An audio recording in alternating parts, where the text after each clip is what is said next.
ये मकान बेशक अभी खंडहर में तब्दील हो, लेकिन किसी ज़माने में यहाँ पे रौनक हुआ करती थी। और रौनक की वजह कोई और नहीं बल्कि अशरफ था। अशरफ का ये ससुराल था, यहीं पे जानिब से उसने शादी की थी। और ये पूरा मकान जो है, पूरा एक किला-नुमा मकान था, जिस मकान में अशरफ रहता था। दरअसल फरारी के दौरान अशरफ इसी मकान में रहा और 1.5 साल तक यहाँ रहा। और यहीं पे यहाँ के स्थानीय लोगों के साथ मिलकर उसने अपना एक नया साम्राज्य शुरू किया। और उस साम्राज्य की कहानी कुछ ऐसी थी कि अशरफ के 7 साले और सालियाँ हैं, जिसमें से कि 2 दुबई में रहते हैं, 2 साले। इसके अलावा जो 2 सालियाँ हैं उनकी शादी हो चुकी है। और 3 साले जो हैं, जिसमें सद्दाम, ज़ैदी और गद्दाफ़ी, वो तीनों जो हैं, उसमें से 2, सद्दाम जो है वो हिस्ट्री शीटर है, उस पे कई तरह के मामले हैं, 1 साल से वो फरार चल रहा है। और दूसरा जो गद्दाफ़ी है, ये दोनों जो है, जिस दिन उमेश पाल की हत्या हुई उसके बाद से ही फरार है, लेकिन इसके साथ उसका तीसरा साला भी फरार है। बताया जाता है कि इन तीनों सालों के अलावे 2 और उसके जो कज़न, एक तरह से कह सकते हैं ब्रदर इन लॉ थे, उसको मिलाकर अशरफ ने अपनी एक नई फ़ौज तैयार की थी आतंक की। और वो फ़ौज उसके लिए काम करती थी। जब अशरफ यहाँ से गिरफ्तार हुआ, गिरफ्तारी के बाद उसे बरेली जेल ले जाया गया, तो उस जगह पे भी जेल के ठीक सामने में सद्दाम ने एक किराए पे मकान लिया और उस मकान में रहता था और अशरफ से वो मिलता-जुलता था और उसके पूरे आतंकी वारदात को एक तरह से अंजाम देता था।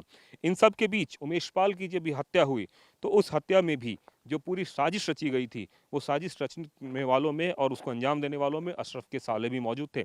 बताया जाता है कि पुलिस को जो लोकेशन मिली, वो पास के धूमनगंज के इलाके में मिली। ये वही इलाका है जहाँ उमेश पाल रहता था। तो निश्चित रूप से जो पूरा का पूरा हत्या है, इसमें जो चीज़ें प्रयोग में आई और जिस तरीके से इस हत्या को अंजाम दिया गया, ये सारी चीज़ें वो थी जिससे यह पता चलता है कि हथुआ गांव के भी कई सारे लोगों का इसमें हाथ है। और यही वजह है कि आज पूरा का पूरा पुलिस महकमा इस गांव के लोगों की तलाशी ले रहा है और जानने की कोशिश कर रहा है कि कहीं कोई इस पूरे वाक़ये में शामिल तो नहीं था। इस वक्त हम अशरफ के उस ससुराल के सामने खड़े हैं और ये जो घर है, ये अशरफ का घर है। इस घर के सामने में हम बात करने की कोशिश करते हैं। 1 मिनट आप ज़रा सा हम जानना चाहेंगे। मेरी बात अगर रखेंगे तो हम मैं सुनाते आपकी मैं क्योंकि अतीक अहमद को जब से गैंगस्टर बनाया गया, मैं वहाँ से शुरू करूँगा। बात सन 2004 और 5 की जब से स्टार्ट हो रही है ना, मैं वहाँ से शुरू करूँगा। ये राजू पाल भी एक बहुत बड़ा अपराधी था, क्योंकि उसने फरहान जो एक मुल्जिम है, राजू पाल में मुल्जिम है, तो फरहान ने राजू पाल को क्यों मारा पता है आपको? क्योंकि राजू पाल ने फरहान के बाप को मारा था, अनीस पहलवान को मारा था। उनके मुंह के अंदर पिस्टल डाल के मारा, इतनी दुर्दांत तरीके से वो उनका कत्ल किया था, मुंह के अंदर डाल करके पिस्टल मारा था। हत्या की। तो हाँ, तो राजू पाल ने जिसकी हत्या की थी, उसका औलाद भी जाहिर सी बात बदला लेगा, वैसे ही जैसे ब्रजेश सिंह ने बदला लिया। अपने बाप के हत्यारे को 6 लोगों को मार डाला था, एक दिन में मारा है 6 लोगों को। वैसे ही फरहान ने अपने बाप का बदला लिया राजू पाल को मार करके। तो यहाँ से चली आ रही, जब राजू पाल मरा तो उसके बाद उमैश पाल जो है जा करके सजदा कहाँ किए, अतीक अहमद के साथ में काम करना स्टार्ट कर दिए 2000, क्योंकि बनी बाजार थी अतीक अहमद की, वो सांसद थे उस वक्त। जाके उमैश पाल ने वहाँ पे अतीक अहमद के साथ काम करना स्टार्ट कर दिया। 2006 या 7 में जब सरकार पलटी तो उनका दिन बुरा होना ही है।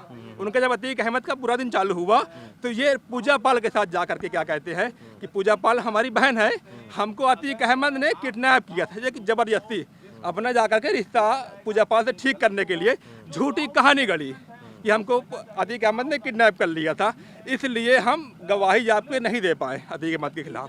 अब पूजा पाल से हमदर्दी उनको मिलना स्टार्ट हुई। जब तक बसपा की सरकार थी तो उमैश पाल ने मलाई पूजा पाल के साथ खाई। 2012 में सरकार जब सपा की बनती है तो अतीक अहमद का दिन फिर अच्छा हो जाता है। जब अच्छा होता है तो यही उमैश पाल और अतीक अहमद तमाम मैं दिखा दूंगा ज़मीन जो आज भी पड़ी हुई है, बिजना पूरी हो गई है, तमाम जगह पे उमैश पाल के साथ में उनका काम चलता था अतीक अहमद का।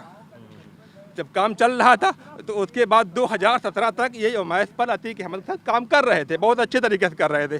2017 में जब भाजपा की सरकार आ गई, अतीक अहमद जेल चले गए। जब जेल जाने के बाद अब उमैश पाल को लगा कि अब इनकी ज़िंदगी जेल में ही कटेगी, तो ये बगावत पे उतारू हो गए। ये पाल बिरादरी के नेता बनना चाह रहे थे, यहाँ तक कि इन्होंने पूजा पाल से ही बगावत चालू कर दी, क्योंकि पाल बिरादरी पूजा पाल को मान नहीं थी नेता। अब पूजा पाल को ये पीछे इसलिए किए क्योंकि उमैश पाल जब अतीक से लड़ेंगे ना तो पाल बिरादरी खुश होगा। नहीं, उमैश पाल जो हैं ये अतीक से लड़ रहे हैं तो ये पाल बिरादरी के ये मसीहा हो गए, लीडर हो गए। तो इस वजह से अतीक अहमद से फिर इनमें बिगाड़ हुआ। ये एक गैंगवार थी, एक गैंग के तहत उमैश पाल मारा गया। नहीं तो 10 साल पहले 2005 से पहले उनके बारे में पता करिएगा, वो एक ड्राइवर थे, नगर निगम में वो गाड़ी चलाते थे सेफ्टी टैंक साफ करने के लिए। आज इतना पैसा उनके पास आया कहाँ से आया? अतीक अहमद 5 बार के विधायक हैं, 1 बार के सांसद हैं। जो उनको लोग बोला जा रहा है कि इस तरीके से वो इनकी दौलत कहाँ से आई है, तो दौलत आई होगी मानते हैं, मगर वो विधायक भी रहे 5 बार। उमैश पाल किस पोजीशन पे था? एक ड्राइवर था, नगर निगम का ड्राइवर था। ये जो मकान है, ये मकान बताया जाता है कि अशरफ यहीं रहते थे। हाँ, अशरफ यहाँ रहते, ससुराल आपकी जहाँ होगी, आप जाएंगे या नहीं जाएंगे मेहमान के तौर पे। हाँ, तो उसी तरीके से आते थे मेहमान के तौर पे, आए और गए, आए और गए, ये था। और हर कोई आता है। यहाँ पे उनके साले वगैरह क्या काम करते हैं?